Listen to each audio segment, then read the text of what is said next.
पर जलवाबार उलमाए ज़वील एहतराम, मशाइख सादात, असातीन मिल्लत, हाज़रीन अहले सुन्नत व जमात, अस्सलामु अलैकुम व रहमतुल्लाहि व बरकातुहू। अल्हम्दुलिल्लाह अल्हम्दुलिल्लाहिल हन्नानिल मन्नान अल्लज़ी खलक़ल इंसान व अल्लमहुल बयान, वस्सलातु वस्सलामु अला रसूलिही सय्यिदिल इंसी वल जान व अला आलिही व अस्हाबिही ज़विल खैरि वल इहसान, अम्मा बअद। फ़अऊज़ु बिल्लाहि मिनश शैतानिर रजीम, बिस्मिल्लाहिर रहमानिर रहीम।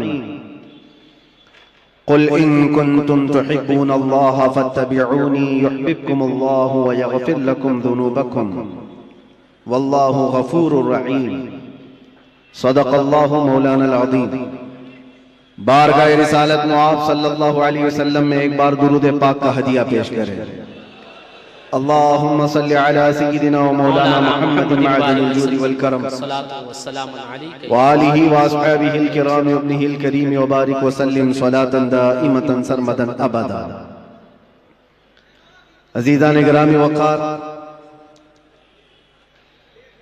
ठीक एक साल होने को आ रहा है आपसे हम यहीं पर खिताब कर रहे थे। पिछले साल 28 जनवरी को आपके सामने हाजिर आया था, लेकिन रब तबारक व तआला ने साल होने के 10 दिन पहले दोबारा आपके सामने मुझे पेश फरमाया। मैं तो ये देख रहा हूं जहां से हम रुके थे वहीं आगे चल रहे हैं। जिनको रुकाना था वो तो रुक गए और जिसको चलना है वो चलता ही रहे। मेरे अजीजों, कुछ भी तो फर्क नहीं है, वही बज़्म है, वही धूम है, वही आशिकों का हुजूम है। हुजूर पाक सल्लल्लाहु तआला अलैहि वसल्लम की मोहब्बत में सरशार मजमे, सरशार जलसे सब वही है। मैं पीछे मुड़ करके देखता हूं, क्या मैं चंद दिनों के लिए गायब था या मैं कहीं अंदर बंद था? लेकिन इन रूहानी मजलिसों में देख करके ऐसा लगता है थोड़ी देर के लिए मेरे आका सल्लल्लाहु तआला अलैहि वसल्लम ने आराम की छुट्टी दी थी, बाकी तो सारा मंजर वैसे का वैसा तैयार है। मेरे अजीजों, आज पहली मर्तबा स्टेज के इस प्रोग्राम से मुंबई से फिर मैं आपके सामने खिताब कर रहा हूं। लेकिन सबसे पहले मैं ये वज़ाहत कर दूंगा, आपकी मोहब्बत में और हुजूर मोइनुल मशाइख के हुक्म पर मैं हाजिर आया हूं। वैसे जलसों में स्टेज पर जाना मैंने कम कर दिया है कुछ जरूरी मसरूफियात की वजह से, वरना हम जिस काम के लिए वक्फ हैं वो तो करते ही रहेंगे। कारी साहब बड़ी मोहब्बतों के साथ बुलाते हैं, लेकिन मुझे ऐसा लग रहा था कि वो डरे हुए भी हैं कि आपको यहां मुंबई की उस जगह पर हार्ट ऑफ सिटी, और फिर हमारे पीछे भी बहुत बड़ा तामझाम है जिस जगह स्टेज भी लगाए हैं। ये सब मामलात को देखकर हो सकता है उनके दिल में कोई बात हो, इसीलिए कारी साहब ने आने से पहले ये कहा भी था कि हजरत थोड़ा माँ बाप की खिदमत पर और एजुकेशन पर ही ज्यादा फोकस करके बयान कीजिए। और अगर डर की वजह से आप ये कह रहे हैं तो फिर मैं कहूंगा खुल करके कुछ देर की खामोशी है, हमें कोई रोक नहीं सकता। अगर दिल में खौफ है तो मेरी जान भी चली जाए, मैं कदम मुस्तफा से एक बाल बराबर भी हटने को तैयार। एजुकेशन की बात कर रहे हो, माँ बाप की खिदमत की बात कर रहे हो, हम कौन सी नाफरमानी की बात कराते हैं? लेकिन हमारा मसलक और हमारा मजहब और हमारा जिंदगी का दस्तूर ये है, उन्हें जाना उन्हें माना, न रखा गैर से काम। लिल्लाहिल हम्द, मैं दुनिया से मुसलमान गया। डर और खौफ अपने दिल से निकाल। मेरे अजीजों, वो जुमले जो दूसरे हमसे छीन न सके, आप क्या छीन सकेंगे? आप तो अपने हैं। आप हुजूर पाक सल्लल्लाहु अलैहि वसल्लम की मोहब्बत में सरशार हैं। मैं एक बात जानता हूं, जो हुजूर का गुलाम होगा वो माँ बाप का खादिम भी होगा, वो जाहिल नहीं रह सकता, वो इल्म के मैदान में भी शहसवार होगा। और अगर हुजूर पाक सल्लल्लाहु ताला अलैहि वसल्लम की मोहब्बत दिल में पूरी नहीं आई है, हर बुराई आ सकती है, हर बुराई की जड़ है ये। अपने दिल को खाली रखा और दुनिया की मोहब्बत से भर कर रखा है, वरना जो उनकी बारगाह में झुक गया, एक अरब ने आदमी का बोलबाला कर दिया, खाक के जर्रों को हमदोशे सुरैया कर दिया। क्या नजर थी जिसने, खुद न थे जो राह पर औरों के हादी बन गए। क्या नजर थी जिसने मुर्दों को मसीहा कर दिया। उस नबी रहमत सल्लल्लाहु ताला अलैहि वसल्लम की निगाह नाज जिस पर पड़ी है, जमाना पहले हबशी कहता था, लेकिन अब चांद भी उस बिलाल पर रश्क किया करता है। जिसको फारस से आए हुए लोग देखते थे कि हिजरत करके आया हुआ बेघर है, लेकिन नबी पाक की गुलामी ने उन्हें सलमान फारसी बनाया। वो कौन है? जिसको अल्लाह के रसूल सल्लल्लाहु ताला अलैहि वसल्लम की खिदमत ने फारूक आजम बनाया है, सिद्दीक अकबर बनाया है, हैदर कर्रार बनाया है, जुन्नूरैन बनाया है। ये सारी निस्बतें एक मुस्तफा करीम के दामन से वाबस्ता है, और उनसे फिरे जहां फिराई कमी वकार में। एक बात ये समझ करके चले, नुक्ता हमारी गुफ्तगू का एक ही है, एक ही है, इसलिए कि मैंने जिंदगी में देखा। आप जो कह रहे हैं, यकीनन इस पर फोकस होना जरूरी है। हमारी कौम को जिहालत से निकालना, नशा से भी निकालना है, कौम की बच्चियों को बेपर्दगी से निकालना है, इल्म की तरफ भी बढ़ाना है। लेकिन सारी बीमारियों का इलाज क्या है? एक आदमी होता है, शुगर भी है, बीपी भी है, और एसिडिटी भी है, आंखों की कमजोरी भी है, माइग्रेन भी है, पता नहीं क्या क्या बीमारियां लेकर बैठा है। और इन सब बीमारियों के इलाज के लिए हर एक जगह एक स्पेशल डॉक्टर है, वो अपने अपने फन का माहिर है। हार्ट की बीमारी का एक अलग डॉक्टर, कार्डियोलॉजी, किडनी का अलग है, नेफ्रोलॉजी, सबके पास जाना पड़ेगा, इसका इलाज अलग करो, इसकी दवाइयां अलग करो। डॉक्टर इकबाल ने कहा था, मैंने अपने कौम की बीमारियां देखी, ये ज़वाल पजीर है, पीछे की तरफ जा रही है, लेकिन यूरोप को तरक्की करते देखा। मैं वहां की खाक छान करके आया कई सालों तक कि यूरोप बहुत तरक्की कर गया, और उम्मत मुस्लिमा, मेरी कौम ज़वाल पजीर क्यों है? इनके इलाज क्या है? इनके अंदर बीमारियां क्या क्या है?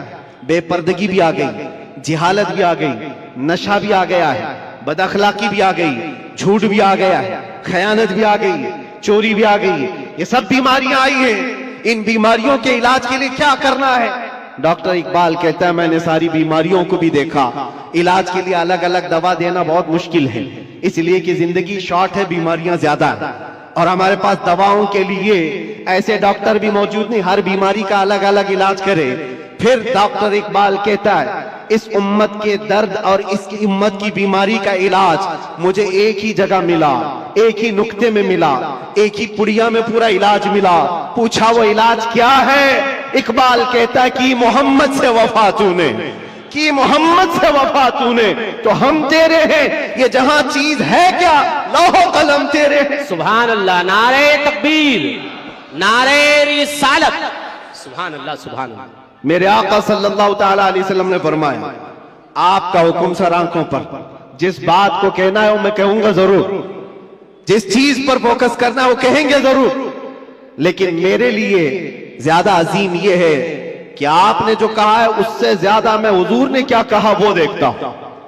नबी पाक सल्लल्लाहु ताला अलैहि वसल्लम ने क्या फरमाया कि किस चीज पर बात करना चाहिए और अपनी औलाद को क्या सिखाना चाहिए, उस पर हम बात करते हैं। और रसूल करीम सल्लल्लाहु ताला अलैहि वसल्लम क्या फरमाते? नबी पाक सल्लल्लाहु अलैहि वसल्लम ने फरमाया, अल्लिमू औलादकुम सलासा खिसालिन, अपने बच्चों को 3 आदतें सिखा दो, 3 आदतें सिखा दो। उसमें 3 आदतें क्या हैं? नबी पाक सल्लल्लाहु अलैहि वसल्लम फरमाते हैं, नंबर 1, हुब्ब नबीयिकुम व हुब्ब अहली बैतिही व तिलावतल कुरआनिल करीम। 3 चीजें हुजूर फरमाते हैं, सबसे पहली चीज अपने बच्चे को सिखाओ तो अपने नबी की मोहब्बत सिखाओ, सुभान अल्लाह। अपने रसूल से मोहब्बत। फिर दूसरी क्या है? हुजूर पाक फरमाते हैं नबी की आल से मोहब्बत करना सिखाओ, अहले बैत से मोहब्बत करना सिखाओ। तीसरी चीज क्या है? हुजूर फरमाते हैं फिर उसे कुरान पढ़ना सिखाओ। ये तीन बातें अल्लाह के नबी ने फरमाया, औलाद की तरबियत इस तरह से करो।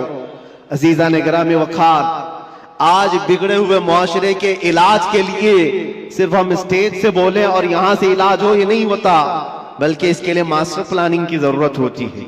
नौजवानों से मैं कहूंगा, तुम शादी करने जा रहे हो, निकाह करने जा रहे हो, तो मास्टर प्लानिंग तुम्हारे अंदर होनी चाहिए कि मेरा बच्चा कैसा हो, मेरी औलाद कैसी, मेरी नस्ल कैसी हो। जब तक तुम्हारे अंदर नीयतें साले नहीं होती, बच्चे भी अच्छे नहीं आते। और फिर जवान होने के बाद फिर सोचते हो बिगड़ गया है, अब इसको ठीक ठाक करना है। पौधा जब दरख्त बन जाता है तो फिर वो अपनी शक्ल नहीं ले पाता। पौधे को शक्ल देने के लिए जब वो कोंपल में है तभी से उसे शक्ल दिया कर। नारे तकबीर, नारे रिसालत, हुजूर मोइने मिल्लत, गुले गुलजार अशरफियत, अशरफी दूल्हा, अशरफी दूल्हा, हुजूर मोइने मिल्लत चीफ रखे। सुभान अल्लाह, माशाअल्लाह। हमारी खुशबख्ती कायद अहले सुन्नत, मुहाफिज नामूस रिसालत, पीर तरीकत, गुले गुलजार अशरफियत, हजरत अल्लामा मौलाना Syed Shah Moinuddin Ashraf al Ashrafi al Jilani, president all India Sunni Jamiatul Ulama व साहिब सज्जादा आस्ताने आलिया दरगाह की चोचा मुकद्दसा की तशरीफ आवरी हो गई है। वाकई ये बागे जहरा के कली लगते हैं। हजरात, हुजूर मोइनुल मशाइख की मोहब्बत में ये शेर समाप्त करें कि बागे जहरा के ये कली लगते हैं, वालिद हैं इनके वली, ये भी वली लगते हैं। इन्हें शिजरा दिखाने की जरूरत नहीं, ये चेहरे से फरजंदे अली लगते हैं। आले नबी औलादे अली, जानशीन हुजूर, शहीद राह मदीना, साहिब सज्जादा आस्ताने दरगाह की चोचा मुकद्दसा की तशरीफ आवरी हो गई है। हजरत की जियारत करें और मुफ्ती साहब का बयान सुनें। दुरूद पाक पढ़ें। अल्लाहुम्मा सल्लि अला सय्यिदिना मुहम्मद व आलिहि व अस्हाबिहि व बारिक वसल्लिम सलातन दाइमतन सरमदन अबदा। मैं अर्ज ये कर रहा था और बराबर जो बात चल रही है उसी दरमियान शहजादे बतूल गुले गुलजार हाशमियत यहां पर जलवाबार हुए। अल्लाह के नबी सल्लल्लाहु तआला अलैहि वसल्लम की तीन बातें हुजूर ने फरमाया, अल्लिमू औलादकुम सलासा खिसाल, तीन आदतें अपने बच्चों को सिखाओ। सबसे पहली चीज हुब्ब नबीकुम, अपने नबी की मोहब्बत। दूसरे हुजूर फरमाते हुब्ब अहली बैतिही, रसूल के घर वालों से मोहब्बत सिखाओ। व तिलावतल कुरानिल करीम, तीसरे नंबर पर कुरान पाक की तिलावत सिखाओ। जिन बच्चों को ये तीन चीजें दी गई हैं मेरे अजीजों, फिर वो जवानी में कायदे उम्मत बनकर निकलते हैं, मुस्लिह उम्मत बनकर निकलते हैं। और बड़े होने के बाद आप सोचते हो अब इसको क्या सिखाऊं। एक बात मैं आपको बताऊं, बचपन में आपने अल्लाह और उसके रसूल की मोहब्बत औलाद में डाली हो तो बदले में मिलता है कि जब ये जवान होता है और आप बूढ़े होते हैं, अल्लाह तुम्हारी मोहब्बत उसके दिल में डालता है, तुम्हारी मोहब्बत बदले में डाली जाती है। बूढ़ा होने के बाद जो ये चाहता है कि जवान बेटा मेरी खिदमत करे, तूने बचपन में अगर अल्लाह उसके रसूल के हवाले किया होता, आज अल्लाह तबारक व तआला उसके दिल में तेरी मोहब्बत डाल देता, बदले में मिलता है। वरना बुढ़ापे में तुम तमन्ना करते रह जाओगे।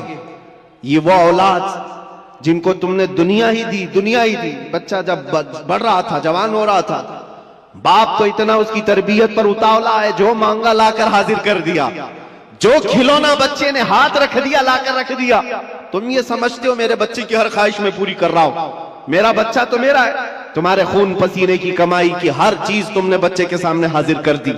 उन जवान लड़कियों को भी मैंने देखा, 18 साल 20 साल बाप तरबियत करता है, 6 महीने किसी लड़के से दोस्ती हो गई, वो माँ बाप को ठुकरा कर चली गई। क्यों ऐसे हालात पेश आए? माँ बाप की अहमियत इन औलाद की नजर क्यों नहीं आ पाती? वजह सिर्फ यह है बचपन में जो तुम्हें उन्हें देना था वो नहीं दिया, दुनिया खूब लाकर दे दी। हुजूर पाक सल्लल्लाहु तआला अलैहि वसल्लम से पूछा गया कि अपनी औलाद को दिया जाने वाला बाप की तरफ से सबसे बेहतरीन तोहफा क्या हो सकता है? तुम ये सोचते हो ना बच्चा जब 6 साल का हुआ, 7 साल का हुआ, 8 साल का हुआ, हर साल उसका बर्थडे का इंतजार करते हो और सोचो मेरे बच्चे के बर्थडे में मैं इसको सबसे बेहतरीन गिफ्ट देता हूं, सबसे बेहतरीन हदिया। बेटी को भी बाप गिफ्ट दे रहा है, बेटे को भी दे रहा है, लेकिन वो गिफ्ट क्या है, वो हदिये क्या है? हर साल तुम जाकर देख लो, कभी कभार जो बड़े लोग हैं खिलौनों से उठ करके कभी मोबाइल दे दिया, उससे भी उठ करके कभी बाइक दिला दिया, जिसको जो चाहा वो दिलाता गया। लेकिन मेरे अजीजों, हुजूर पाक सल्लल्लाहु ताला अलैहि वसल्लम की हदीसों की रोशनी में अगर कहूं तो फरमाते हैं अपने बच्चे को दिया जाने वाला सबसे बेहतरीन तोहफा बाप की तरफ से वो अपने नबी की मोहब्बत है। ये सबसे बेहतरीन तोहफा है। अच्छे अखलाक और किरदार तोहफे में दिया है तो उसने पूरी दुनिया भी दे दी और आखिरत भी दे दिया। बेशक, सुभान अल्लाह। ये चीज छोड़ करके सारी दुकान लाकर रख दो। हमें पता है हमारे बच्चों को खिलौने लेते तो 2 दिन में पुराने होते, फिर तीसरे दिन वो खेलते भी नहीं। जितने भी अच्छे खिलौने लाकर उनके पास रखो, 4 दिन के, 5 दिन के, 8 दिन के हैं, उससे ज्यादा क्या खेले, साल भर खेलेंगे, टूट जाएंगे। लेकिन उनके दिलों में इश्क़ रसूल जो दिया गया है वो यहां नहीं बल्कि कब्र में भी और हश्र में भी वो तोहफा काम आएगा। सुभान अल्लाह, वो काम आएगा।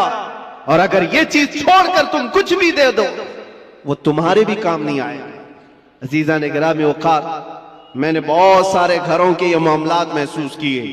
वो जवान बच्चियां क्यों अपने माँ बाप को ठुकरा रही हैं? वो जवान लड़के क्यों अपने माँ बाप को गैर अहम समझते हैं? 4 दिन की दोस्ती करके दोस्त को अहमियत देने लग जाता है लड़का। ये कहता है ये मेरा दुख सुख का साथी है। तेरा बाप क्या था फिर? तेरी माँ क्या थी जो 9 महीने दर्द संभाल करके तुझे उठाकर चलती रही? कुरान कहता है जिस माँ के बारे में कि वो वदाअतहु कुरहा, वो तुम्हें ऐसी तकलीफ में जन्म दी है। पता है हकीमों ने कहा है मौत के वक्त 40 हड्डियों से रूह निकल जाती है तब आदमी मरता है, लेकिन बच्चे की विलादत के वक्त माँ की 39 हड्डियों से रूह निकल चुकी होती है। वो इस कदर दर्द दे करके बच्चे को जन्म देती है। 9 महीने वो बोझ उठाकर चलती है और उस माँ को ठुकरा करके चला जाए बंदा और उसकी अहमियत नहीं समझे।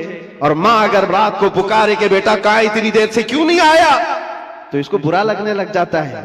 ये क्या जिग जिग चलती रहती है माँ बाप की। बाप के सामने बैठने को ये तैयार नहीं। और वो लड़के जो इसके कुछ नहीं लगते, बस अय्याशी की तरफ बुलाते, उनके साथ पूरी रात गप्पे लगाए। माँ बाप क्यों अच्छे नहीं लगते? माँ बाप के साथ वक्त क्यों खराब लगने लगता है? इस सब का कारण एक है, कसूर इन बच्चों का नहीं है, उनके माँ बाप का है जो तरबियत में कमी किया। कयामत के दिन जानते हो ये बच्चे अपने माँ बाप के खिलाफ मुकदमा करेंगे, मुकदमा करेंगे। अल्लाह ताला से कहेंगे कि मौला हमारे माँ बाप को दिखाओ कहां है। पूछा जाएगा क्यों? कहा हम अपने पैरों से उन्हें रौंदना चाहते हैं, हम अपने पैरों से उन्हें रौंदना चाहते हैं। पूछा गया क्यों? कहा आज हम जहन्नम में जा रहे हैं तो इसकी वजह हमारे माँ बाप है। उन्होंने हमारी तरबियत नहीं की, हमें खौफ खुदा नहीं दिखाया, हमें हुब्बे रसूल नहीं सिखाया। तुम खिलौने दिला करके उनको घर प्रॉपर्टी दे करके तब भी फंसे जाओगे, वहां पर फंस जाओगे। बच्चे हो तो कैसे हो? मैं एक बात बताता हूं मेरे अजीज, नजमुद्दीन इराक का एक गवर्नर है, गवर्नर पूरे इलाके का गवर्नर है, शादी नहीं किया, 30 साल से भी ज्यादा की उम्र हो गई और बड़े बड़े रिश्ते आते थे, बादशाहों के बेटियों के रिश्ते, वजीरुल मलिक की बेटी का रिश्ता, सब ठुकराता रहता है, मुझे नहीं चाहिए। उम्र निकलती जा रही है। भाई था, भाई आकर के कहता है भाई साहब कोई तो लड़की पसंद कर लो, निकाह कर लो। कहा नहीं मेरे लायक दिखती ही नहीं है। कहा कैसी चाहिए तुमको? सल्जूक खानदान की बेटी, वजीरुल मलिक की बेटी, इतने आला खानदान की लड़कियां तो तुझे बता रहा हूं। कहा नहीं मुझे मेरे लायक की मिलती नहीं। कहा कैसी चाहिए, तुम्हारा क्राइटेरिया क्या है, रिक्वायरमेंट क्या है?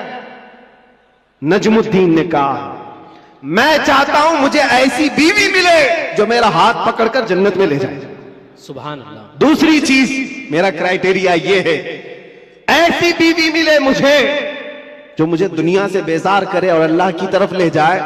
तीसरी चीज मुझे ऐसी चाहिए कि उससे पैदा होने वाला बेटा ऐसा हो जो बैतुल मुकद्दस को आजाद कराया। सुभान अल्लाह, सुभान। किबला अव्वल मुसलमानों का उस वक्त यहूद और नसारा के जालिम हाथों में था। नजमुद्दीन ने यह सोचा और शादी करने को तैयार नहीं। जाहिर सी बात है, ऐसे क्राइटेरिया की लड़की ढूंढना भी मुश्किल है, मिले तो कहां मिले। शादी नहीं करना। एक दिन तकरीर की जामा मस्जिद में, वहां के बहुत बड़े बुजुर्ग थे, उनके पास बैठा था। मगरिब के बाद दर्स दे रहे थे शेख, इलाके के शेख आजम। अचानक पर्दे के पीछे से एक खातून की आवाज आई, हिजाब में थी। शेख ने पूछा कौन है? लड़की ने अपना नाम बताया, सित्तुल मलिक हूं। एक फकीर खानदान की लड़की थी। तो आप जलाल में आए। बुजुर्ग जो शेख आजम है फरमाते, बेटी तुझे हो क्या गया है? मैंने आज इतना बड़ा रिश्ता भेजा था, तूने ठुकराया। उस लड़की ने कहा मेरे लायक नहीं था। पूछा तेरे लायक नहीं था, तू चाहती क्या है?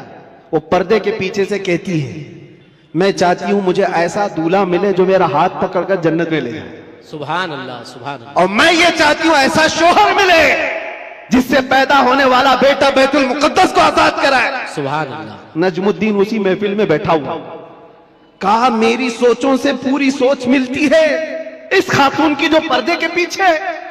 उठा और शेख से कहा, हुजूर क्या मेरी सगाई या मेरी मंगनी उस लड़की से आप करा सकते हैं जो पर्दे के पीछे? बुजुर्ग ने फरमाया तू देखा है उसको? कहा मुझे जरूरत नहीं। कहा तू जानता है उसका खानदान?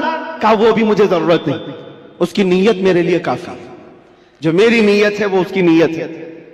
शेख ने फरमाया, नजमुद्दीन तू इलाके का गवर्नर है और वो इस मोहल्ले के सबसे फकीर खानदान की लड़की है, कहां मैचिंग होगी? नजमुद्दीन ने कहा फिर भी मुझे चलेगा। वो मगरिब के बाद बैठा, ईशा से पहले उसी मस्जिद में निकाह भी हो गया। सुभान अल्लाह। उसी रात को विदाई भी हो गई। इधर लड़का भी राजी, लड़की भी राजी। नीयतों का मिलाप था, नीयतों का एकजा होना था। ये नजमुद्दीन अपनी दुल्हन को लेकर गया। जानते हो मेरे अजीजों, तारीख के औराक उठाकर देख लो, ये वो हसीन जोड़ा है जिससे पैदा होने वाले लड़के का नाम सलाहुद्दीन अय्यूबी है। सुभान अल्लाह, सुभान अल्लाह, सुभान अल्लाह। बहुत खूब, सुभान अल्लाह। कौन है सलाहुद्दीन?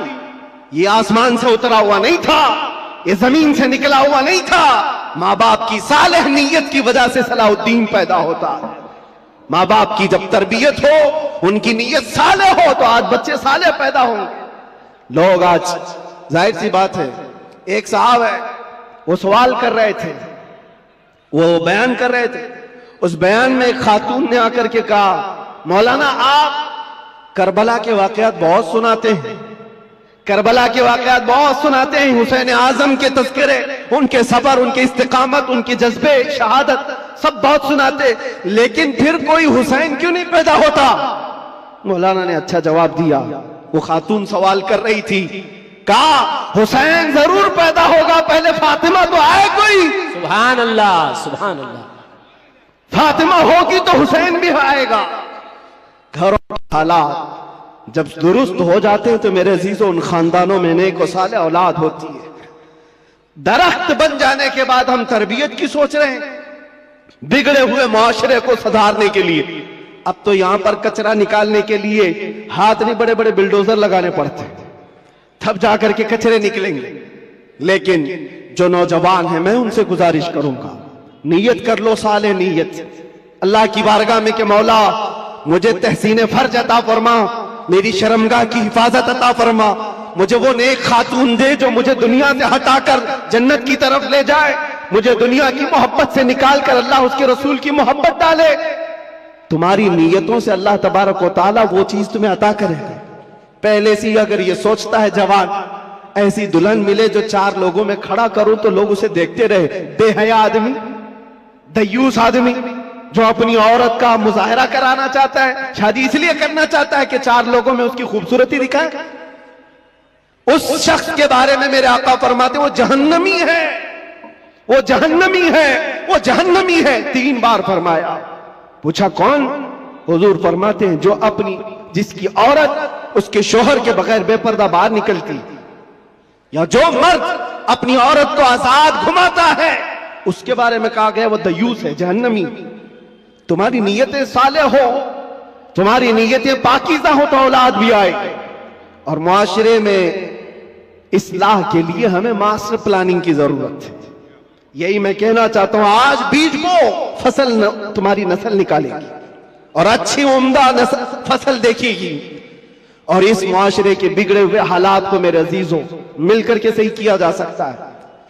नशे के मुतालिक मुझे बड़ी अजीब कुफ्त महसूस होती है। क्यों? तुम किस नशे में आज डूबे हुए हो? कौन सा है ये नशा? ये शराब, धतूरा, ये सारे ड्रग्स, इस चीज के लिए उम्मत मुस्लिमा बनाई गई। कुरान में तो अल्लाह फरमाता है, कुंतुम खैर उम्मतिन उखरिजत लिन्नास, तुम सबसे बेहतरीन उम्मत हो जो इंसानों में निकाले गए हो। इंसानों में अल्लाह ने तुमको सबसे बेहतरीन उम्मत बनाया। बेहतरीन उम्मत के ये काम कहां से हो सकते हैं?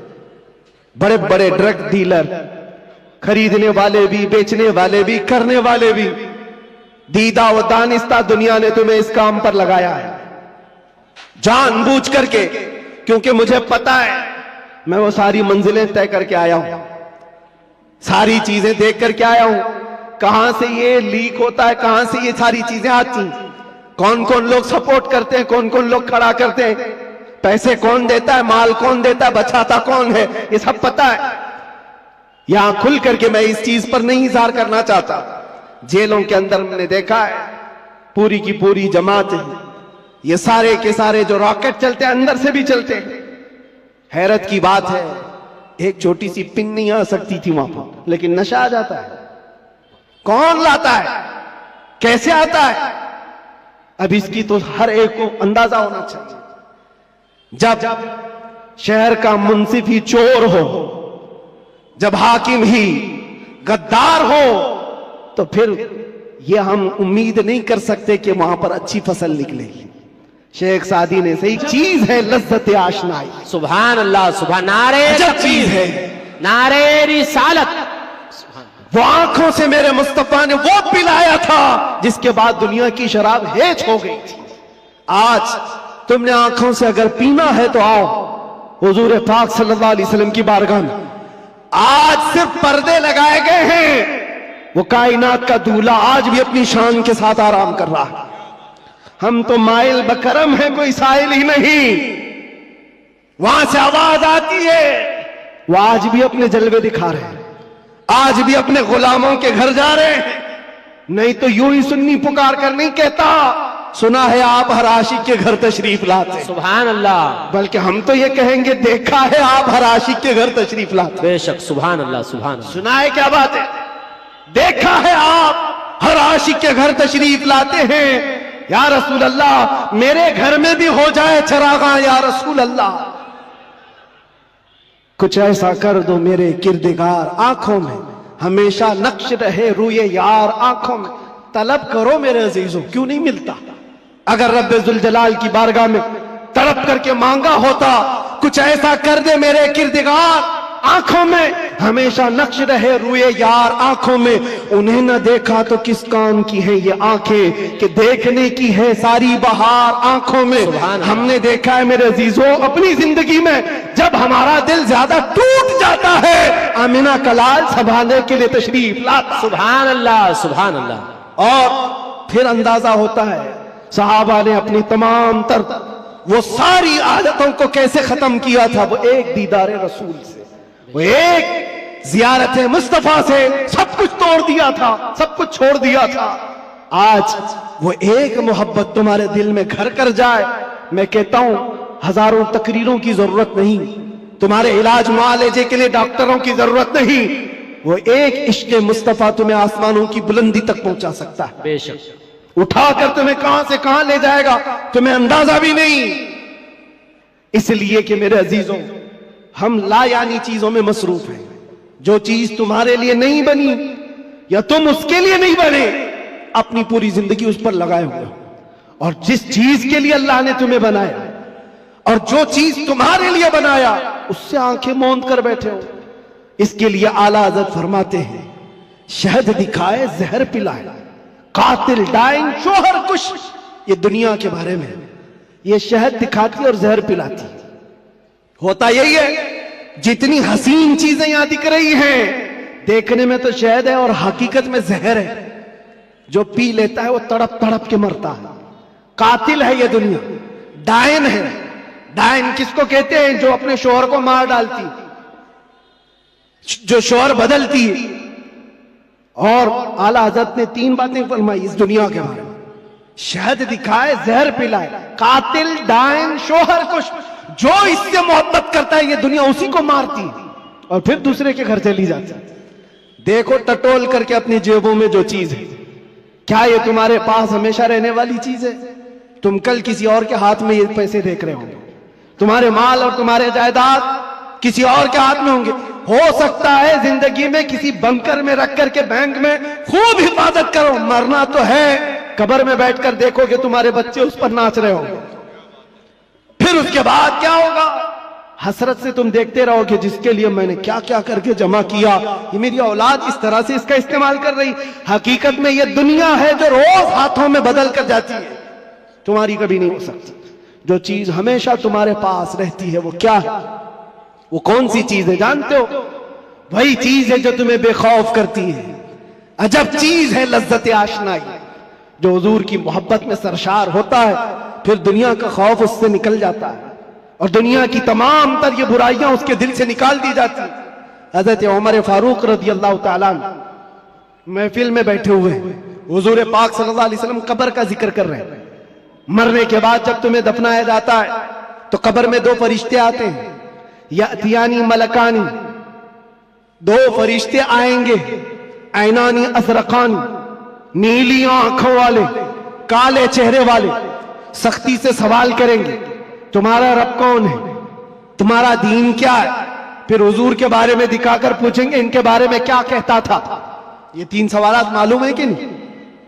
कब्र में होंगे, पता है कि नहीं? हर मुसलमान को तो मालूम होना चाहिए 3 सवाल कब्र में किए जाएंगे। वो फरिश्ते आकर झिंझोड़ कर सवाल करते और लोग ये सोच रहे हैं बहुत आसान सवाल है, बोल दूंगा मेरा रब अल्लाह है, मेरा दीन इस्लाम है और हुजूर के बारे में बता दूंगा। यहां पर कब्र के जवाबात देने के लिए कुछ लोगों को सालों बीत जाते हैं। क्यों? मरने के बाद मेमोरी लॉस, जो दुनिया में था वो सब भुला दिया गया है, वहां जाने के बाद खत्म हो गया है। अब उसको ही बात याद आ सकती है जिसको अल्लाह याद दिलाए। जो दुनिया में अल्लाह और रसूल को याद नहीं करता था वहां क्या याद कर पाएगा? अब सुनो, हजरत उमर फरमाते हैं, हुजूर पाक सल्लल्लाहु ताला अलैहि वसल्लम ने पूछा, ऐ उमर, तवज्जो चाहूंगा, ऐ उमर, तेरी कब्र में ये 2 फरिश्ते आएंगे, सवालात करेंगे तो क्या जवाब देगा? क्या जवाब दोगे? अब हजरत उमर की बारी थी। कब्र में पूछे जाने वालों का जवाब क्या दिया जाएगा? हजरत उमर ने कहा, या रसूल अल्लाह सल्लल्लाहु अलैहि वसल्लम, पहले आप मुझे ये बात बता दें, वो फरिश्ते जो 3 सवालात करने वाले उनका जवाब मैं क्या दूंगा वो बात की बात। पहले आप मुझे ये बताएं, आज जो मैं आपसे मोहब्बत करता हूं मरने के बाद कब्र में ये मोहब्बत रहेगी कि नहीं रहेगी? अल्लाह के नबी ने फरमाया, ऐ उमर, दुनिया वालों की मोहब्बत खत्म हो जाएगी और मुझसे जो मोहब्बत करता है वो कब्र में हश्र में भी बाकी रहेगी। अब हजरत उमर झूमने लगते, कहते या रसूल अल्लाह, अगर ये मोहब्बत बाकी रहेगी तो ये मामला मेरे ऊपर छोड़ दीजिए, मुनकर नकीर को मैं खुद देख लूंगा। सुभान अल्लाह, सुभान अल्लाह। आप हैं तो फिर किस बात की फिक्र? इसी को कहा इकबाल ने, 2 आलम से करती है बेगाना दिल को। अजब चीज है लज्जत आशनाई। जिसके पास ये हुब्बे रसूल हो, इश्क़े मुस्तफा हो, फिर उसके लिए दुनिया हेच है, कमतर है, उसका यकीन बढ़ जाता है, उसका तवक्कुल बढ़ जाता है। इसलिए ऐ नौजवानों, आज मैंने महसूस किया है हमारे पास जमा करने की कोई चीज नहीं रही। जो जमा करना चाहते हैं वो हाथ से निकल की चली जाती है। लेकिन जितने लोगों को जमा करना चाह वो भी टूटते रह जाते हैं। दुनिया में आप जिंदगी गुजार करके देख लेना, ये दुनिया को समेटते समेटते रह जाओगे, कभी पूरे हाथ में नहीं आती। ये बिखरे हुए दानों की तरह कि वो तस्बीह के टूटे हुए दाने जिसको कोई समेटता रहता है, इधर का समेटा उधर निकल गया, उधर का समेटा इधर निकल गया। दुनिया पूरी जिंदगी भर तुम्हारे साथ यही तमाशा करती रह जाएगी। इसीलिए आला हज़रत की वो बात याद कर लो, आला हज़रत ने कहा सारी दुनिया को समेटते समेटते कोई आता ही नहीं, इसको राजी किया वो नाराज हुआ, उसको राजी किया ये नाराज हुआ। क्यों सबकी रजा की कोशिश करते रहते हो? एक को राजी करो जिससे खालिक भी राजी हो जाए, एक को राजी करो। और सहाबा ये पॉइंट जानते थे, इसलिए उन्होंने सारी चीजें छोड़ दी, मुस्तफा को राजी करना शुरू किया। अगर नबी राजी है तो पूरी कायनात राजी। अल्लाह तबारक व तआला सबके दिलों में तुम्हारी मोहब्बत खुद डालेगा। और अल्लामा बदरुद्दीन ऐनी फरमाते हैं, हुजूर से मोहब्बत करने वाला अगर वो 70 पर्दों के अंदर भी छुपा रहे, अल्लाह उसकी मोहब्बत इंसानों के दिलों में डालता है। सुभान अल्लाह। तुम्हें प्रचार करने की जरूरत नहीं, पोस्टर लगाने की जरूरत नहीं, दिल में हुब्बे रसूल बसा करके देखो, जहां से गुजरोगे वो जंगल मंगल बनता ही रहेगा हर जगह। मेरे अजीजों, में तो बहुत कमतर आदमी, मैं एक छोटा आदमी, लेकिन मुझसे जो निस्बत जुड़ी हुई है वो नाम है मुस्तफा की। दुनिया मुझे जो पहचानती है मेरे बाप के नाम से नहीं, मुस्तफा के कदमों के नाम से। और इसीलिए मैं फख्र से कहता हूं, या रसूल अल्लाह, मेरी बात बन गई है तेरी बात करते करते, मेरी बात बन गई है तेरी बात करते करते। हमने देखा है उनकी जो बात करता है हर दिल पे राज करता है।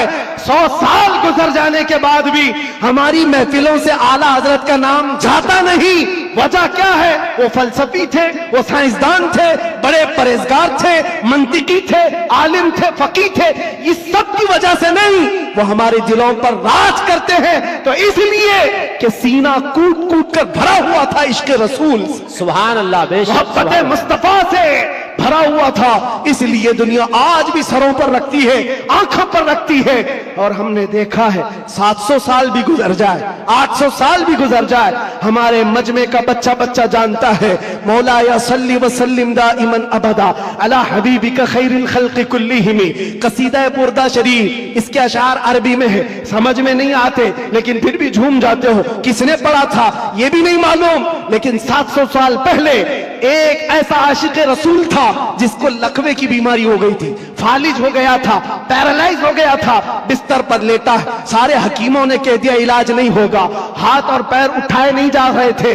और आजिज़ और मजबूर होकर अपने बिस्तर पर लेट करके ये पुकारा था, मौला यसल्ली व सल्लिम दाइमन अबदा अला हबीबिका खैरिल खल्क़ि कुल्लिहिम अमिन तदक्कुरि जीरानिन बिदी सलमी मज़ज्त दमअन जरा मिन मुक़लतिन बिदमी अम हब्बतिर रिअ मिन तिलक़ाइ काज़िमतिन औ औमदल बर्क़ु फ़ि ज़लमाइ मिन इज़मी फमा लिअयनैका इन क़ुल्त फ़हमता व मा लिक़ल्बिका इन क़ुल्त तस्तफ़िक़ यहीमी मुहम्मदुन सय्यिदुल कौनैनि वस्सक़लैनि वल फ़रीक़ैनि मिन अरबि व मिन अजमी नबियुनल आमिरुन नाही फला अहदुन अबर फ़ी क़ौलि ला मिन्हु वला नअमी या अक्रमल ख़ल्क़ि माली मन अलूज़ु बिही सिवाका इंद हुलूलिल हादिसिल अममी वलन यज़ीक़ रसूलल्लाहि जाहुक बि इज़ल करीम तजल्ला बिस्मि मुंतक़िमी फ़इन्न मिन जूदिका दुनिया व ज़र्रतहा व मिन उलूमिका इल्मल लौहि वल क़लमी या नफ्सु ला तक़नती मिन ज़ल्लतिन अदमत इन्नल कबाइर फ़िल ग़ुफ़रानि कल्लममी लअल्ल रहमत रब्बी हीन यक़सिमुहा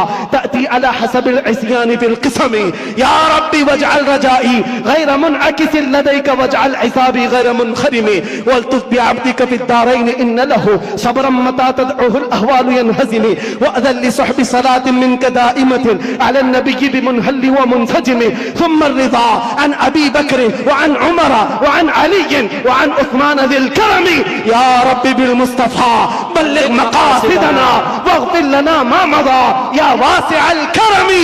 170 अशार हैं, पढ़ूं तो सुबह हो जाएगी, लेकिन आशिक रसूल ने पुकारा था, सुबह हुई नहीं, आमिना का लाल ख्वाब में तशरीफ ले आया। सुभान नारे तकबीर, नारे रिसालत, नारे हैदरी, लब्बैक लब्बैक लब्बैक या रसूल अल्लाह, लब्बैक लब्बैक लब्बैक या रसूल अल्लाह, लब्बैक लब्बैक लब्बैक या रसूल अल्लाह। अज़ीज़ान गिरामी वक़ार, उस आशिक रसूल की बात इसलिए पढ़ता हूँ कि पढ़े हुए 700 साल गुजर गए, अशार में आज भी असर है, आज भी असर है। हमने भी पुकारा है, हमने भी देखा है मनाजिर, हमने भी वो जलवे देखे, लेकिन उस बूसीरी का कसीदा अल्लाह ने हर जगह मशहूर आम कर रखा, इसलिए कि जो नबी की बात करता है वो कयामत तक दिलों पर राज करता। सुभान अल्लाह। बाकी तुम कुछ भी जमा कर लो, जो भी ओहदे मनसब, अरे कल गुजर जाने दो, प्राइम मिनिस्टर भी बन जाओ, चीफ मिनिस्टर भी बन जाओ, जहां कुर्सी हटी पेपर के टुकड़े में भी तुम्हारा नाम नहीं आएगा। दुनिया बना देती है कहां से कहां। वो 80 साल के 90 साल के बूढ़े जिनको हुकूमत ने साइड लगा कर रखा है, किसी मजलिस में बुलाते भी नहीं। एक जमाने में वो दबंग कहलाते थे, पूरी दुनिया को भड़काते थे। आज तो मौत की तमन्ना करते रहते हैं, न मौत आती है न कोई मिलने आता है। ये हालत क्यों हो गई? दुनिया जमा किया, तख्त जमा किया, ताज जमा किया, लेकिन मुस्तफा के कदमों में जो वाबस्ता हुआ है हमने देखा है। यहां हुजूर की गुलामी का हाल यह है, जो जितना बूढ़ा होता है उतनी इज्जत बढ़ती चली जाती है। बेशक। नारे तकबीर, नारे रिसालत, मसलके आला हजरत, हुजूर मोइने मिल्लत, अशरफी दूल्हा, मुहाफिजे नामूसे रिसालत। सुभान अल्लाह। और असल बात तो यह है, मोहम्मद के गुलामों में बुढ़ापा नहीं आ सकता। यहाँ कोई पुराना नहीं होता, कोई पुराना नहीं होता। अजीज़ान गिरामी वक़ार, जब तुम्हें ये सारी चीजें हम साफ बता रहे हैं तो फिर इधर उधर की ठोकरें ना खाओ, इधर उधर ना जाओ। फिर बरेली वाला क्या कहता है सुनो, आज ले उनकी पनाह, आज मदद मांग उनसे, कल न मानेंगे क़यामत में अगर मान गया। एक बात बता रहा हूं आपको, कब्र के 3 सवालात अभी मैंने जिक्र किया, एक बहुत अजीम नुक्ता है, एक बड़े मुफक्किर है, उन्होंने फरमाया बड़ा अजीम है। 3 सवालात कर रहे हैं फरिश्ते, तवज्जो। पहला सवाल कहते हैं मन रब्बू का, तेरा रब कौन है? क्या है? समझ में आ रही मेरी बात? तेरा रब कौन है? फरिश्ते ये नहीं पूछ रहे तेरा रब कौन था, कब्र में पूछ रहे तेरा रब कौन है? कहेगा मेरा रब अल्लाह है। दूसरा सवाल भी फरिश्ते कहते हैं मां दीनों का, तेरा दीन क्या है?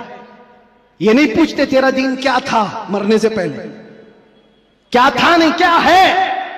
मुर्दा कहता है मेरा दीन इस्लाम है। लेकिन जब तीसरा सवाल आता है हुजूर को दिखा करके, अब फरिश्ते ये नहीं कहते इनके बारे में तू क्या कहता है, बल्कि फरिश्ते कहते हैं मां कुंत तक़ूलु फी हक़्क़ि हाज़ा रजुल, इनके बारे में क्या कहता था। अब यहां क्या कहता है नहीं, यहां ये नहीं पूछेंगे हुजूर को दिखाकर, इसलिए कि जलवा देखने के बाद हर कोई पुकारेगा, अब तो कोई रास्ता ही नहीं है। लेकिन वहां सवाल के जवाब में फरिश्तों को नहीं चाहिए अभी क्या कहता है, अभी क्या कहता है ये नहीं, बोल क्या कहता था। अपोजिशन वाले तो कहेंगे हा हा लादरी, नहीं अफसोस है मालूम नहीं, मैं तो इनके लिए खड़ा होना भी नहीं चाहता था, सलातो सलाम पे लड़ता था, और इनके लिए तो मैं क्या बशर नूर के झगड़ों में पड़ा रहता था, गैब इतना है उतना है इसी पर पड़ा रहता था। तुम्हारा तो यही होगा। और सुन्नी मचल कर कहेगा इनके बारे में पूछते हो, हाँ मैं क्या कहता था वो कहता हूं, सरवर कहूं कि मालिको मौला कहूं तुझे, बागे खलील का गुले ज़ेबा कहूं तुझे, अल्लाह रे तेरे जिस्म मुनव्वर की ताबिश है, ऐ जाने जा मैं जाने तजल्ला कहूं तुझे, तेरे तो वस्फ़ ऐबे तनाही से है बरी, हैरान मेरे शाह मैं क्या क्या कहूं तुझे। लेकिन रजा ने खत्मे सुखन इस पे कर दिया, खालिक का बंदा खल्क का आका कहूं तुझे। फरिश्तों से सुन्नी ये कहेगा अब तो पाए नास से ऐ फरिश्तों क्यों उठूं, अरे मर के पहुंचा हूं यहां इस दिलरुबा के वास्ते। सुभान अल्लाह। नारे तकबीर, नारे रिसालत, नारे हैदरी, उलमाए अहले सुन्नत, हुजूर मोइने मिल्लत, हजरत अल्लामा मुफ्ती सलमान अजहर साहब। सुभान अल्लाह। बस खुलासा कलाम ये है, वक्त की नजाकत का मुझे अंदाजा है, हासिल कलाम लुब्बे लुबाब यही है, हमारी तमाम बीमारियों का इलाज एक ही है, वो तैबा शिफा खाना है। उस दरे पाक से वाबस्तगी तुम्हारे दिलों की धड़कनों को संभालो, अहरे गहरे नत्थु घेरे के लिए तुम्हारा दिल नहीं बना। आला हज़रत फरमाते दिल है वो दिल जो तेरी याद से मामूर रहा, और सर है वो सर जो तेरे नाम पे कुर्बान गया। वो सर ही क्या है, जो हुजूर की मोहब्बत पर मिटना नहीं चाहता। वो दो कंधों पर बोझ एक कद्दू है, और वो दिल जो हुजूर की मोहब्बत से सरशार नहीं, वो तो एक छीचड़ा है, एक लोचड़ा है। असल दिल तो वो है जो उनके नाम पर धड़कता हो। असल दिल वो है जो उनकी याद से मामूर है। दुनिया की जब बात आए तो ठुकराए और अपने नबी की अजमत को सलाम करे। दुनिया तुम्हारे इम्तिहान लेगी। मैं जानता हूं मेरे अजीज, लोग ये डरे हुए भी हैं। मेरे हालात को देखकर लोगों ने ये सोचा था एक बड़ी आवाज को दबा दें, छोटे तो यूं ही दब जाएंगे।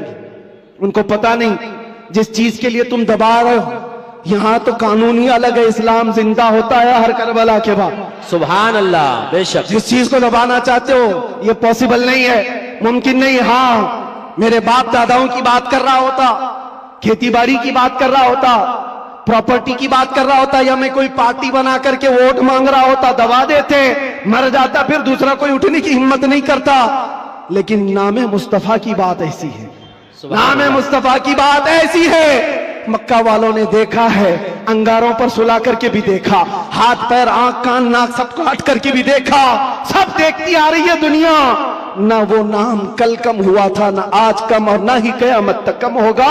क्योंकि कानून है ये, रहेगा यूं ही, उनका चर्चा रहेगा, परे खाक हो जाए जल जाने वाले। सुभान अल्लाह, सुभान अल्लाह। बेशक। और हालात की बात जहां तक आती है, मैं कहूंगा मेरे अजीजों, हजरत बहुत हमारे मुतालिक फिक्रमंद रहते हैं और बार बार पहले से भी कहते आए, बाद में भी कहते रहे, अब भी कहते हैं। वो बड़े हैं, उनकी नसीहत सराखों पर। हमारे लिए वो फिक्रमंद इसीलिए कि लोगों का ताल्लुक हमारे से बना है, दीन से वाबस्ता है, इसलिए उनकी बुजुर्गी और उनकी सोच और उनका फिक्र करना अल्लाह सलामत रखे, मोहब्बत। लेकिन मैं एक कानून जानता हूं, जो हुजूर पाक की असमत और उनके नामूस की बात करता है वो इम्तिहानात से गुजारा जाता है। बेशक, बेशक। फिर ये नहीं होगा सिर्फ हलवा पराठा खाएंगे, दावतें लूटते रहेंगे और लोगों के यहां जाकर के अपनी शान का इजहार करते रहेंगे। मैं ये जानता हूं ये नहीं होगा, इसलिए कि हुजूर पाक की मोहब्बत और अजमत और उनके इश्क की बात करेगा तो फिर आजमाया भी जाएगा। उसके लिए तो तैयार रहना ही होगा, लेकिन बदले में क्या मिलेगा? कुछ लोग ये कहते हैं क्या हुआ, सारा नुकसान तो हुआ, माल का नुकसान, इतने दिनों का नुकसान, बीवी बच्चों से दूर, पता नहीं कैसे कैसे स्ट्रगल किए, कौन कौन सी मुसीबतें देखी। लेकिन मेरे अजीजों, उन्हें क्या अंदाजा, हमें क्या मिला, वो हम जानते हैं। लेकिन एक बात ज्यादा से ज्यादा ये, हमारे दिन खराब करोगे, माल खराब करोगे। मेरे अजीजों, ये सारी चीजें एक दिन क्या, एक महीना क्या, एक साल क्या, जब हमने कहा फिदा का अभी वो उम्मी या रसूल अल्लाह, मेरी माँ और मेरे बाप आप पर कुर्बान, तो फिर दुनिया क्या रह जाती है। इसलिए मैं आपसे कहता हूं, इम्तिहानात से गुजारे जाओगे, लेकिन एक ही दौलत अपने साथ रखो। दुनिया समेट करके तुम बचा ना पाओगे, लेकिन हुजूर की मोहब्बत समेट कर रखोगे तो ये कब्र में भी जाएगी और हशर में भी जाएगी। काम आने वाली चीज की बात कर रहा हूं। और आंखों को बचा लो, जिस हुस्न के फरेब में तुम फंसते चले जाते हो, ये जाहिरी हुस्न है, थोड़े दिनों के बाद पिघल जाने वाला, खत्म हो जाने वाला। और ये वादे मवादे, ये मुआहिदे, ये सब टूट जाने वाले। हमें पता है कितने आशिक माशूक हैं जो चांद तोड़कर लाने वाले थे, अपनी महबूबा के लिए तारे तोड़कर लाने वाले थे। उनकी महबूबाएं शिकायत करती है शादी के बाद, हजरत ये तो कान की एक बाली भी नहीं लाता, तारे लाने वाला था, घर में राशन और आटा नहीं लाता, चांद पर लाने वाला था। ये सब दुनिया मजाजी इश्क के ढकोसले। लेकिन हम जानते हैं जिन्होंने हुजूर से कहा था मेरी जान आप पर कुर्बान, मुस्तफा ने उन्हें छोड़ा नहीं, फिर छोड़ा नहीं, और अल्लाह ताला ने उन्हें उठाकर कहां से कहां पहुंचाया। आज भी दुनिया ये कहती है हुजूर की मोहब्बत में जो हुजूर को एक बार देखा है वो पूरी उम्मत के गौस अब्दाल कुतुब से भी आला है। किसी गौस का भी मकाम वहां तक नहीं पहुंच सकता जो हुजूर सल्लल्लाहु अलैहि वसल्लम के एक सहाबी का मकाम है। उनके कदमों की धूल तक भी नहीं पहुंचता। ये बात याद रखें, यही एक दौलत है जो तुम्हें बहुत बुलंद करती है। आज मुझे जो पहचानती है दुनिया में वो जानता हूं सिर्फ इसी बात पर, जब तक बिके न थे तो कोई पूछता न था। या रसूल अल्लाह, तुमने खरीद कर हमें अनमोल कर दिया। सुभान अल्लाह। हुजूर का नाम जिससे जुड़ता है वो देखा है मनाजिर, वो देखा है जलवे। इसीलिए उठो ए नौजवानों, आंखों को तैयार करो उस जलवे जहां आरा की जियारत के लिए, जिसका एक बार समा जाना तुम्हारे अंदर की सारी बीमारियों को खत्म कर देगा। नशा है छूट जाएगा, जिहालत है खत्म हो जाएगी, बदकिरदारी है सीधे हो जाओगे। हमने तारीख देखा है, जो डाकू थे, चोर थे, जैसे जैसे थे, एक दौलत इश्क मुस्तफा क्या आई, उन्हें कहां से कहां बनाई। फुजैल बिन अयास कौन है, हबीब आजमी कौन है, इनकी तारीखें पढ़ो। बिशर हाफी कौन है, किस दौलत ने इन्हें विलायत के आला मकाम पर पहुंचाया है। वो नबी पाक की मोहब्बत है, उनकी अजमत है। इसीलिए मैं आखिर में इतना ही कहूंगा, आज लोग ये पूछते हैं क्या मिलेगा, तुम्हें अंदाजा नहीं क्या मिलेगा। इन आंखों को नशा से अगर मुक्त करना चाहते हो, एक खुमार अपने आंखों में डालो, नशा हर तरह का छूटेगा, शराब भी और ड्रग्स भी, सारी चीजें छूटेंगी। एक तमन्ना करो, एक तमन्ना करो, कुछ ऐसा कर दे मेरे किरदगार आंखों में। अल्लाह ताला जिस दिन ये दुआ तुम्हारी कबूल कर ले और वो दिन आ जाए, और इतना ही नहीं, बारगाह मुस्तफा में भी पुकारा करो। वो गैरतमंद रसूल है, वो सखी रसूल है, लजपाल रसूल है। इतना दिया सरकार ने मुझको जितनी मेरी औकात नहीं, ये तो उनका करम है, वरना मुझ में तो ऐसी बात नहीं। पुकारने वालों ने पुकारा है, जिसने जैसा पुकारा वैसे उसे अता किया गया है। देर लगेगी, कभी तो वो वक्त आएगा, कभी तो वो रात आएगी जब तुम्हारा नसीबा जाग रहा होगा, हर चीज छूट चुकी होगी। आमिना का लाल तुम्हारे घर तशरीफ लाया होगा और फिर तुम भी पुकार करके वही कह रहे होगे जो पीर मेहर अली शाह ने कहा था, मुख चंद बदर शाशानी है, काली जुल्फत अख मस्तानी है, मखमूर अखे हिन मद भरिया, उस सूरत नू मैं जान अखा की जान जहां अखा, सच अखा रब दी शान अखा, उस शान तो शाना सब नबिया। सुभान अल्लाह मा अजमल का, मा अकमल का, मा अहसन का। कितने मेहर अली कितनी तेरी सना, गुस्ताख अखे कितनी जाड़िया। फिर इकबाल की बात आएगी, इकबाल कहेगा मोहम्मद की मोहब्बत दीन हक की शर्त अव्वल है, इसी में हो अगर खामी तो सब कुछ नामुकम्मल है। उसी जलवे को देख करके बरेली से आवाज आई थी, वो कमाल हुस्न हुजूर है कि गुमान नक्श जहां नहीं, यही फूल खार से दूर है, यही शम्मा है कि धुआं नहीं। या रसूल अल्लाह, तेरे आगे यूं है दबे लचे फुसहा अरब के बड़े बड़े, कोई जाने मुंह में जुबा नहीं बल्कि जिस्म में जान नहीं। करूं तेरे नाम पे जा फिदा, न बस एक जा दो जहां फिदा, दो जहां से भी नहीं जी भरा, करूं क्या करोड़ों जहां नहीं। वो वक्त आएगा और आएगा और उस दिन हर आवाज पुकारेगी, लब्बैक या रसूल अल्लाह, लब्बैक या रसूल अल्लाह, लब्बैक या रसूल अल्लाह।